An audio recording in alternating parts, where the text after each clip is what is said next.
So I thought this was interesting as well. I don't think it's rare or anything like that. The Cardette cassette interface. Don't have the instructions for it, but no doubt they're online. So it's a universal cassette interface for the VIC-20 and C64. Don't throw away your old cassette player recorder. Get a Cardette cassette interface and you can use that old unit with your new VIC-20. Don't throw away your money. Why buy a new cassette to use with your cassette recorder to use with a new computer when you can use the one you own now? Emulates all the functions of the $75 data cassettes. You mean the data set? Okay, there's a bit of confusion between what a cassette is and what a recorder is. Displays press play on tape, press play and record on your monitor as required. Includes all necessary cords, cables for CARP. Starts and stops tape motion automatically as required. Fully shielded cables to minimize RF interference. Virtually eliminates load errors.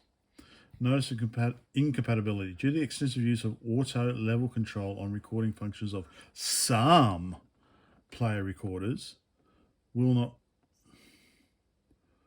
That doesn't make sense. Due to on some loaders will not produce tapes that can be read by the VIC dataset. So that sentence doesn't really make sense. These units will read all standard tapes made on a dataset or mass produced and read their own creations. But the auto level control function will not allow blah blah blah. For as long as this product is owned by its original owner, Cardco will repair or replace any defective parts for the entire unit if you become inoperative. So how do they know? Oh, okay, providing the unit return and proof of purchase. So if I had the purchase receipt, how would they know that I'm not the original owner? Anyway, so this is it here. So looks like it plugs just straight into the dataset port. So of course we'll be opening that up. So we've got 3 cables. I'm assuming that this is going to be the remote to start the cassette. And then we've got 2 identical cables here, mono. One's got a black mark on it. The other's got nothing. So that's pretty poor actually. So the least that I would have done is put some heat shrink over one of them, say red heat shrink for the record one. That's pretty piss poor effort actually. So let's have a look inside. So I'm guessing I can hook this up to my Mac and use Audacity to record a WAV file like I have on the other machines.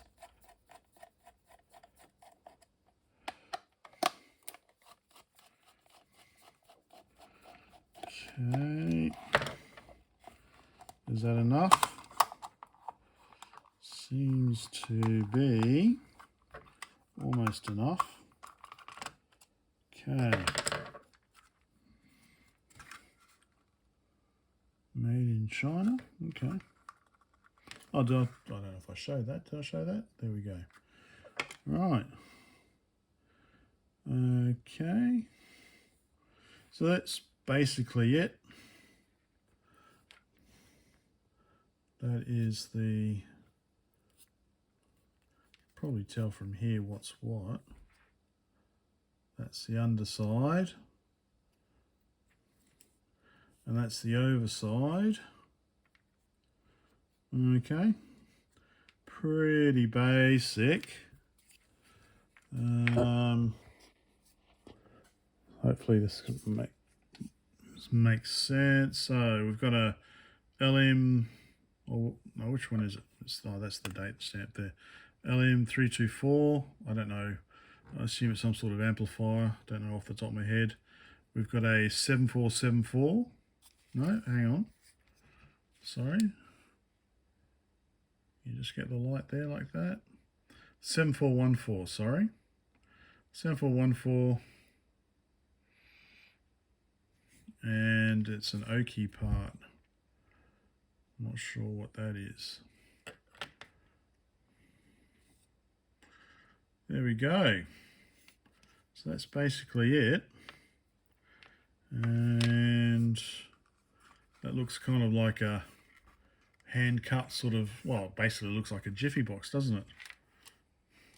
With a hand cut opening at one end. All right, so that's what the contents are. Oh yeah, and hand cut the other end.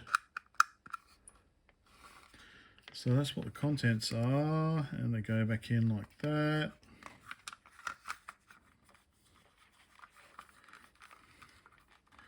So